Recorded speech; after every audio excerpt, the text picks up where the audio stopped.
Bom, doutora, nós vamos falar mais uma vez aqui de saúde, né? Saúde feminina, saúde da mulher, que é uma coisa que me preocupa bastante. E hoje vamos fazer algumas perguntas básicas que às vezes as pessoas perguntam, a gente trata de assuntos específicos. Eu gostaria hoje de começar perguntando para você, por exemplo, tem uma filha que está aí com 10 anos, 11 anos, né? Como é que essa mãe pode começar já a orientar essa filha a falar de menstruação, que tem mãe que tem vergonha, como é que você aborda esse assunto, hein? Elas começam, acho que a primeira vez que elas vão mesmo comigo, se não tiver nenhuma patologia, nenhuma intercorrência, é quando vem a menstruação mesmo, né? Quando é a menarca, que a gente chama, as mães levam. Que daí a gente começa toda aquela orientação. A primeira vez eu falo para a mãe ficar junto, né? Que na verdade eu vou orientar mais hábitos de higiene, como é que é a menstruação, o que significa isso para ela, né? Pedir alguns exames de crescimento, porque é a idade que você vai ter o estirão de crescimento no primeiro ano. Óssea? Idade óssea. O Hilda tá... mas eu Tá toda. No mas primeiro eu já ano, acompanhei certos problemas com os filhos. No primeiro ano da menstruação é o ano que você vai ter o estirão de crescimento, então pede raio-x e punho, né? Que dá a idade óssea. Eu já aproveito e pedi um ultrassom, pra gente ver se tem alguma malformação, alguma coisa, acho que é o período da gente tá pedindo. E nas próximas eu peço pra mãe deixar mais à vontade, pra ela vir comigo, pra gente realmente abordar um pouco mais de assunto de sexualidade. Isso muito leve, né, Hilda? Não com 10 anos de idade, mas conforme você vai vendo, eu acho que o próprio fato de olhar o paciente, você já sabe o que você tem que falar. Verdade, né? Acho que as pessoas são transparentes muito, né? Então você vê como se veste, como se porta, você sabe que tipo de assunto você deve estar entrando mais. E muitas mães ainda levam, falam, olha, eu vim, estou apresentando e já sai. Agora você explica para ela tudo aí. Então acho que tem que ser uma transição muito leve. Geralmente eu não examino a primeira consulta só se tiver queixa, que elas ficam muito inibidas, né? Só se tiver alguma queixa, alguma coisa, mas para deixar realmente ficar um pouco mais à vontade, porque eu falei, tem o resto da vida aqui comigo, dá para criar liberdade. Sabe que eu acho que a mãe, assim, que tem uma filha, a filha já começa a ver a mãe mesmo, né? Já compra absorvente, troca, aquela coisa toda. Quer dizer, eu acho que hoje, não penso eu que seja desse jeito, né? Quer dizer, não no meu tempo, que eu lembro que eu peguei uma conversa da minha mãe com a minha tia, falando alguma coisa e a minha hoje, realmente, acho que as mães estão realmente, assim, tudo mudou, né, Hilda? Elas já estão levando para consulta junto, numa idade de 9, 10 anos, as meninas já estão acompanhando, então já está vendo que tudo aquilo é normal, né? Faz parte, né, da vida. E já acho que cria uma certa intimidade com o médico também. Exatamente, acho que a intimidade aí que é tudo, porque senão fica tão retraída que você não consegue chegar. A abordagem realmente tem que ser natural, né? Porque tem que ser. Uma coisa natural, né? Deixa eu ver quem que tá na linha já. Tem gente aí. Alô? Oi, quem é? É Alexandra. Alexandra. Abaixa um pouquinho a TV, meu amor, que senão vai ficar dando essa microfonia aí. Alexandra, bonito nome. Mas ainda tá... Oi, meu amor. Você tá falando de onde? Boa tarde. Você tá falando de onde? Eu estou falando de Bela Vista. Bela Vista? Tá certo. Seja bem-vinda. Então, Alessandra, como é que você tá, garota? Então, a minha dúvida é sobre útero grande, né?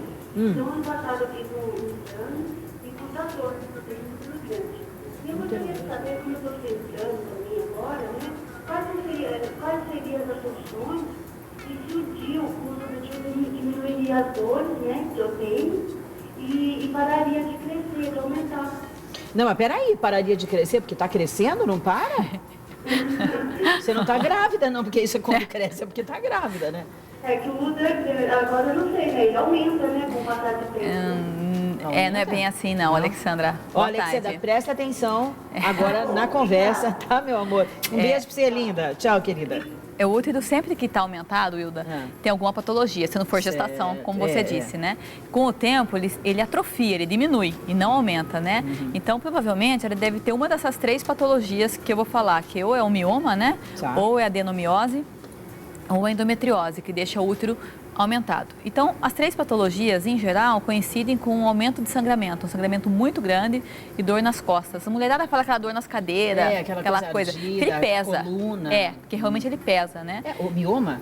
O útero grande, útero, ele aumentando, ele vai estar pesado, ele comprime aqui a raiz nervosa da coluna, sacral principalmente, aí ele começa a doer um pouco. E durante a menstruação, ele dá um pouquinho de uma inchada, piora. Então, na relação, você tem piora dessa dor e na menstruação. E a menstruação é excessiva.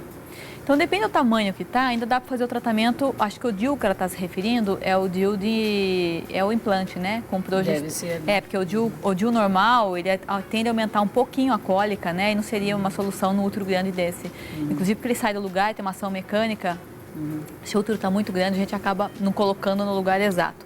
Já o DIU, que tem uma absorção hormonal, que é endoceptivo, já ele estando intraútero não tem essa posição, que é ação hormonal. Então, seria uma tentativa, assim, de diminuir. Agora, o útero aumentado, com certeza, tem um sangramento exagerado e teria um tratamento aí, sem saber o volume, que tem uns que já é cirúrgico de cara, né?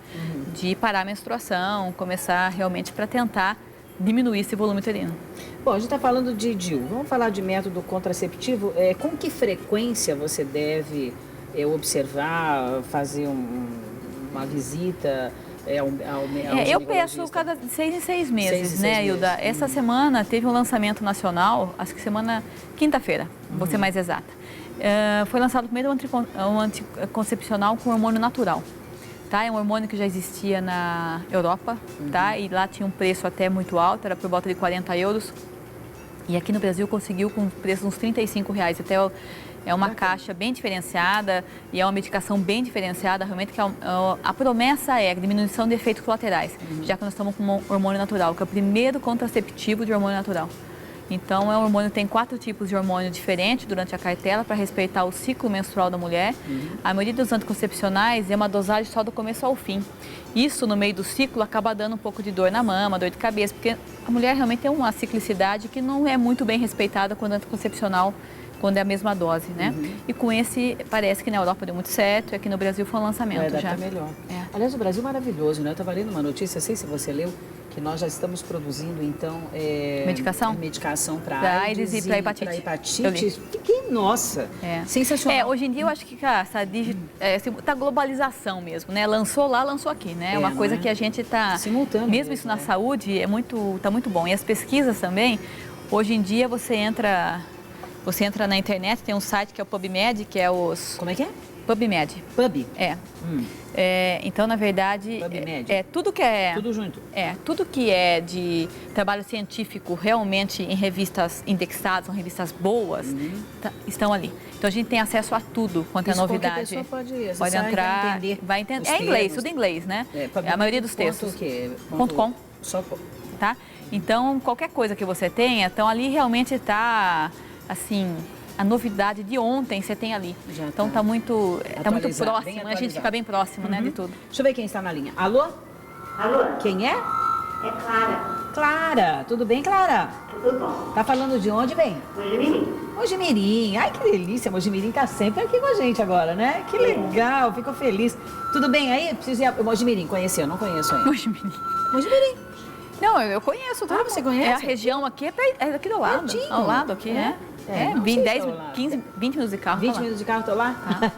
Então tá bom. Linda, você tá com a televisão um pouquinho alta, meu bem. Dá uma baixadinha pra gente, tá, Clara? A minha tá no mudo. Tá no mudo? Epa. Então por que tá alto aqui? Tem algum microfone ligado, será? Não? Bom, vamos lá. Qual que é a dúvida, Clara? Pode? A minha dúvida é a seguinte. Eu tenho uma dúvida muito grande sobre reposição hormonal sintética e a natural. Eu queria saber qual a diferença e se a doutora ela trabalha com esse tipo de hormônio natural para a menopausa. Tá. Como é que é o nome dela? Desculpa. Clara, boa tarde. Eu trabalho assim na verdade, eu sou um pouco mais liberal em tudo, né? Então eu trabalho com sintético, tá? Que realmente é uma molécula feita em laboratório para tentar imitar aquilo que o seu organismo produzia e parou. Nós vamos ter a parte do fitoterápico, né? Que fala-se que é o natural, mas é feito de planta, né? E vamos ter a parte mais nova da reposição, que é o bioidêntico. Realmente são feitos por biologia molecular e a molécula é exatamente igual a que você produzia. Então, nós temos 3 tipos aí hoje em dia, né? Então, tem a sintética, a fitoterápica e a bioidêntica. Então, dependendo do perfil de cada paciente, a gente dá para indicar uma ou mais outra. A bioidêntica é uma coisa muito nova, está em alta nos Estados Unidos, aqui no Brasil tem muito pouco estudo. E é uma coisa que realmente vai ter muito pouco estudo, porque ela não tem interesse da indústria farmacêutica, né? Porque ela é uma cópia do que é natural. O que é natural você não pode patentear, então a gente não consegue ganhar muito dinheiro fazendo Sim, isso. sim, Então, não tem um interesse assim comercial em cima do bioidêntico. Mas aí quem Porém, vai o que comercializar isso? geralmente é as farmácias de manipulação, que a gente pode fazer bioidêntico. Porque tudo que é muito natural, é a cópia da molécula do organismo, você não pode patentear. Então, aí você cria um jogo de interesse que existe, né, Sim, Hilda? claro, É a empresa, né? A indústria farmacêutica a gente sabe. Então, então tem produtos bons sintéticos, tem produtos bons fitoterápicos e tem essa linha bioidêntica que realmente lá já conseguiu entrar melhor, e na Europa também. E aqui no Brasil a gente tem um pouco de dificuldade, então lança umas matérias com desconfiança, mas a gente tem uma literatura que realmente aprova o uso Bom, disso. naturalmente que isso o médico vai indicar. O médico consciente, né? Eu não sou contra, não. Eu acho que tem que repor, eu acho que faz parte daquela reposição hormonal, da parte de envelhecimento. Qual é o resultado positivo, então, aparente? Total, viu? Você volta realmente. A ficar mais... a qualidade de vida aumenta muito, né? Porque você começa a esquecer as coisas, dormir mal, ansiedade, ficar chata. Começa assim, um fato pequeno, você começa a achar que, sabe aquela coisa de valorizar muito os pequenos fatos? Isso é típico do envelhecimento, da falta de hormônio, né? Falta aumento de peso, né? Lubrificação vaginal, pele seca, cabelo seco. Então, realmente melhora muito. A mulher que repõe hormônio, ela seja qual for, tá? Que ela se adaptar com o sintético, com o fitoterápico, ou com o bioidêntico, realmente é outra coisa. Ela fala, eu voltei a ser o que eu era. Que bom. Porque realmente a coisa piora um pouco. Legal. Vamos ver a próxima. Quem é? Alô? Alô? Alô? Oi, quem é? É a Viviane. Viviane. De onde, Viviane? Eu falo do Jardim Tranquedo Neves. Tancredo Neves. Um abraço para todo mundo aí também, hein? Tá tudo bem com você? Tudo bem, agora tá. Eu queria, na verdade, fazer um agradecimento para a doutora, porque eu fui em vários médicos e eles não descobriram, eu estava com mioma, acho que ela vai lembrar que ela tirou meu mioma em setembro, aí tirou meu útero. E eu estou agradecendo ela por ela ser uma excelente médica. E até meu casamento é outro. Você viu? Tinha muita dor na Tô de barriga, Santo muita Antônio. dor. E eu fui para os vários médicos e não descobriram o que era. E ela, na primeira consulta, ela já descobriu o que era. Eu queria agradecer ela. Obrigada. Que Deus abençoe ela e a família dela. Amém. Bacana. Obrigada, Viviane. Que Obrigada, bacana. viu, Viviane? Obrigada, doutora. Como Obrigada é bom mesmo. a gente ouvir essas é coisas, difícil né? alguém ligar para agradecer, Não, né? querida, Isso você lembra é uma e você realmente... Você lembra dos 10 leprosos da Bíblia? Lembro. Jesus curou os 10. Sabe quantos voltaram?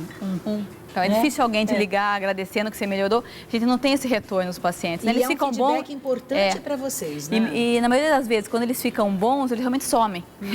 Então, é muito legal. Obrigada, Viviane. Bacana mesmo, Viviane. Bacana você testemunhar. Eu acho que é importante. Eu falo que isso, o testemunho, o seu testemunho, para as pessoas que estão ao seu redor é muito importante. E é bom também lembrar, então, já que ela falou que foi em setembro, que em março ela tem que voltar a cada 6 meses. Ó, março tem que ir lá, hein, menina, para fazer uma nova consulta, tá certo?